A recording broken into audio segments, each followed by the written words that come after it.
This morning I want to cover the concept here in MongoDB of data size growth and drive space. And one of the things that I want to note, if you're a small environment and you're trying to debug and troubleshoot everything yourself, this video is not for you.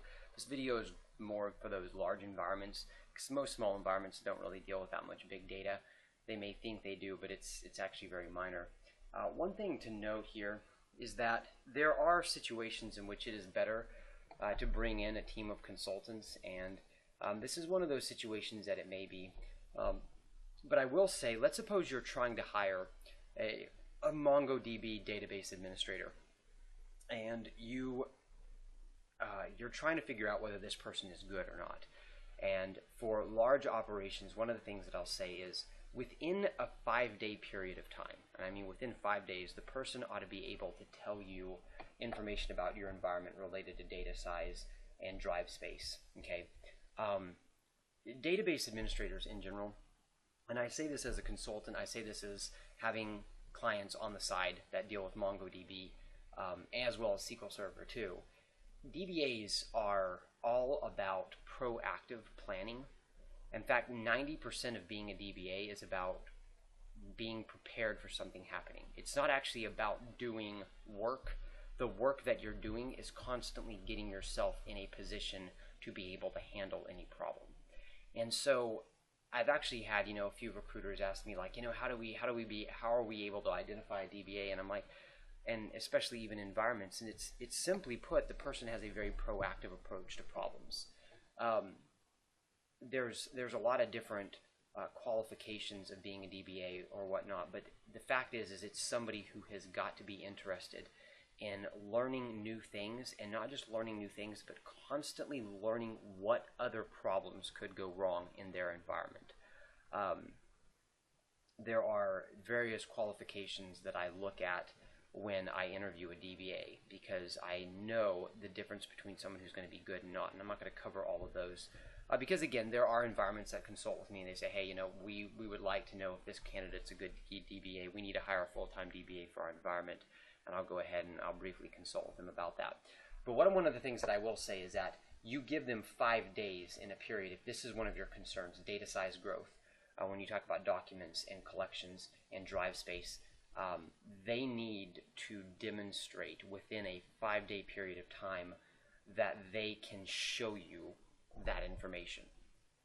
And so one of the quick turnarounds is that. One thing that I've noticed a lot more environments are doing, which I think is actually a really good thing, is that they're just hiring people for like a month or two and they're seeing if it works out, kind of like as a test. And I think this is excellent. I mean, when you try to bring a consultant on, it's easier to do on one hand, but I also understand that some environments, they need that full-time person. So data size growth and drive space can be a concern for certain environments, because when we're dealing with MongoDB, again, we're dealing with big data. And so even though, the claim is that drive space is cheap and we'll just throw more at it, well, yes, but the environments that are usually using Mongo, at least that I've found, the clients that I work with, they're dealing in terabytes of data daily. That's not going to come. There comes a point at which, no, it's not actually cheaper to just keep throwing drive space at problems. So they're dealing with a completely different issue. It is true that in the SQL Server world, it's usually gigabytes of data, and that is pretty cheap. So, with that being said, there's a couple things. First of all is see if they have a solution in the first 5 days.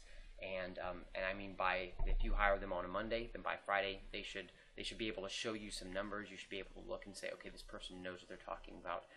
Number one. And then the other question that I would definitely ask them when you bring them on board, if you're looking for a full-time DBA, is in their current environment, if they've worked with Mongo, how are they monitoring that currently? Like, what is their current approach? And evaluate how proactive it is.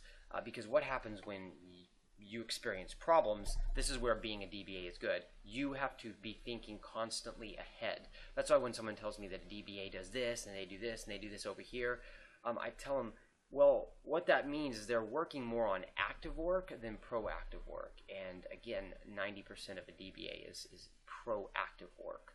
And so when they have problems in their environment, if they haven't worked on their proactive work, what ends up happening is you may have the server being down for multiple hours or days, which would be awful. And that's because they don't have the equipment or the tools to be able to handle what could happen. Basically, a DBA has to pretty much know every single error that you can get and how to handle every single error that can come across the board. And for those of you who've worked as one, you know that can get pretty extensive before it's all over with. So this is an example of something that in this video is 100% for people who have large environments. If you deal in data in terabytes, this is for you. If you do not, if it's gigabytes or whatever, in my opinion, you're a small environment, this is not really for you. This probably isn't the biggest concern. And yeah, you can just throw more data at the, or I'm sorry, more space at the issue. If you're dealing with, let's say, 5 terabytes a day, it's still pretty costly to do. So again, look at that candidate, see how proactive they are. That will be the candidate that will do well. If they're not acting proactively in that environment, yeah, I would definitely not bring them on your team.